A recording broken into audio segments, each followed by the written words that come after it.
Good morning students. बेटा last time आपने investing activities complete किया था और फाइनेंसिंग एक्टिविटीज़ में ऑल्दो आशा मैम आपको दे चुकी हैं छोटा सा लेक्चर। आई होप आपने उनको अच्छे से सुना होगा, समझा होगा। और थोड़ा सा मैं उसको आपको रिकॉल करते हुए क्वेश्चन नंबर 28 करने जा रही हूँ। बेटा आपको बताया आशा मैम ने कि अगर हम कोई भी शेयर्स इशू करेंगे या डिबेंचर्स इशू करेंगे या हम बैंक से लोन लेंगे, पैसे आ जाएंगे। और अगर हम इनको रीपे करते हैं, शेयर होल्डर को वापस कर रहे हैं पैसे, या फिर हम लोग डिबेंचर होल्डर्स का अमाउंट रिडीम कर रहे हैं या बैंक को रीपेमेंट कर रहे हैं लोन की, तो ये आपका नेगेटिव में चला जाएगा। उसके अलावा डिविडेंड पेड, इंटरेस्ट पेड, बेटा ये यहीं की आइटम है, ठीक है। डिविडेंड पेड, इंटरेस्ट पेड, ये दोनों यहाँ पर आएंगे। इसके अलावा अगर आप शेयर्स को प्रीमियम पर इशू करोगे तो प्रीमियम के साथ पैसा आपको मिलेगा, और अगर आप डिस्काउंट पर डिबेंचर्स को इशू करोगे तो आपको कम पैसे मिलेंगे, आपने उसको माइनस कर देना है, ठीक है। एक बार क्वेश्चन नंबर 28 आपके सामने रखने जा रही हूँ। From the following activities calculate cash flow from financing activities. तो आप देखिए, इक्विटी शेयर कैपिटल ये 17 का ईयर है बेटा, 18 का है ना। तो इक्विटी शेयर कैपिटल 6 लाख से 8 लाख हो गई है। तो देखने से क्या लग रहा है, 2 लाख रुपए के शेयर्स इशू हुए हैं।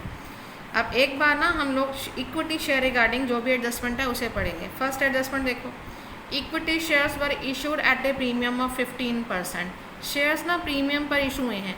प्रीमियम बताया हुआ ना आपको, सिक्योरिटी प्रीमियम रिजर्व, तो प्रीमियम आपको पब्लिक एक्स्ट्रा देकर जाएगी। तो 2 लाख के शेयर्स इशू हुए हैं और वो 15% प्रीमियम के साथ पेमेंट करके जाएंगे। बेटा आपको 2 लाख के शेयर और 15% प्रीमियम लगाओ, कितना बना 2 लाख का 15%, 30,000 है ना। तो आपका अमाउंट कितना इनफ्लो में आएगा, 2,30,000 बनेगा प्रीमियम के साथ। 12% प्रेफरेंस शेयर जो है वो रिडीम हुए हैं 5% प्रीमियम के साथ। आप प्रेफरेंस शेयर देख रहे हो, पहले 2 लाख था, अब नहीं है, 0 है। प्रेफरेंस शेयर्स की रिडम्पशन हुई है बेटा, और जो रिडम्पशन हुई है वो भी प्रीमियम के साथ हुई है। प्रीमियम प्लस हो जाएगा 5%, यानी कि 2 लाख का 5% करोगे तो 2,10,000 आप इसका अमाउंट रीपे करोगे। डिबेंचर्स को देखते हो तो पहले नहीं थे, अब हैं, इसका मतलब डिबेंचर्स इशू हुए हैं।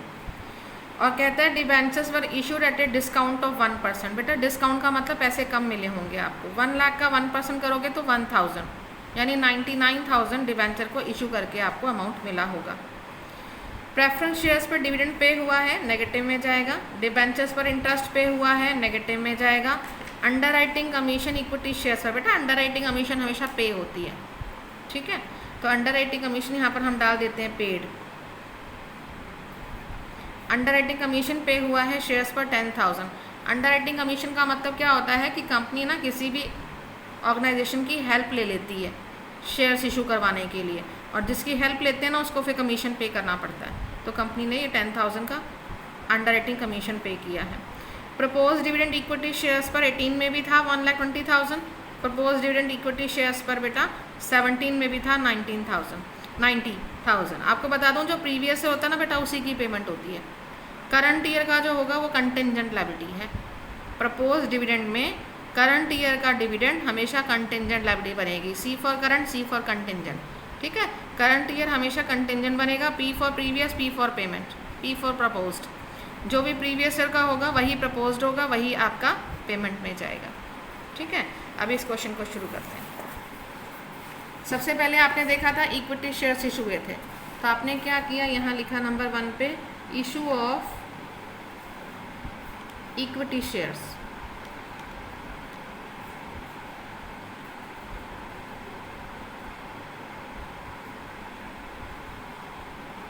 इशू ऑफ इक्विटी शेयर्स बेटा आपका 6 लाख से 8 लाख हुआ ना, मैं ब्रैकेट में डाल देती हूँ। 2 लाख के शेयर्स इशू हुए हैं और ये प्रीमियम पर हुए थे, इसमें SPR का अमाउंट ऐड कर देंगे।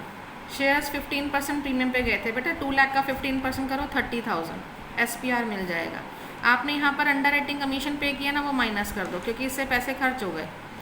अंडर राइटिंग कमीशन ये आपने पे किया है, इसे माइनस कर देते हैं। अंडर राइटिंग कमीशन जो पे हुआ है क्वेश्चन में गिवन था 10,000 का, ठीक है। एक्स्ट्रा पैसे मिल रहे हैं तो प्लस कर देना। अगर आप कोई भी पेमेंट इसी रिगार्डिंग करते हो, शेयर्स रिगार्डिंग, तो उसे माइनस कर दोगे। नेट अमाउंट कितना हो गया बेटा आपके पास, 2,20,000।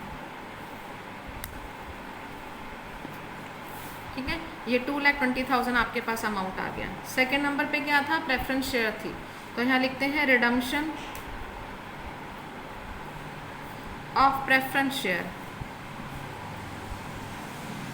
प्रेफरेंस शेयर की रिडम्पशन की है ना बेटा 2 लाख की है, और ये प्रीमियम के साथ की थी, इसी के अंदर ऐड कर दो प्रीमियम ऑन रिडम्पशन।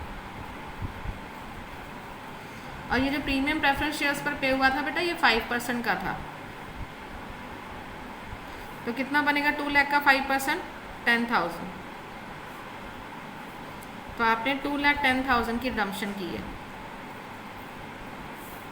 ठीक है, अब आगे, अब आपके पास डिबेंचर्स दिए हुए हैं, तो थर्ड नंबर पे लिखते हैं हम लोग इशू ऑफ 14% डिबेंचर्स। डिबेंचर जो इशू हुए थे वो डिस्काउंट पर हुए थे, तो डिबेंचर इशू हुए हैं बेटा 1 लाख के, और क्योंकि ये डिस्काउंट पर हुए हैं माइनस कर देंगे डिस्काउंट। डिबेंचर का डिस्काउंट हमें दिया हुआ है 1%। आपने बेटा 1 लाख का 1% निकाला 1,000, अमाउंट आ गया 99,000। इशू किए हैं तो पॉजिटिव हो जाएगा। ठीक है, आगे आपको क्या दिया है फोर्थ नंबर पे, फोर्थ नंबर पे आपने दिया हुआ है डिविडेंड पेड प्रेफरेंस शेयर्स पर। Dividend paid on preference shares, बेटा प्रेफरेंस शेयर्स पर डिविडेंड दिया हुआ है, आपने पे किया 24,000। नेक्स्ट आपको दिया हुआ है इंटरेस्ट पे किया गया डिवेंचर्स पर, ये पेमेंट है ना माइनस में जाएगी। Interest paid on debentures, debentures पर इंटरेस्ट पे हुआ बच्चे 14,000 का, आपने इसे माइनस में डाल दिया। ठीक है, आगे आते हैं प्रपोज डिविडेंड।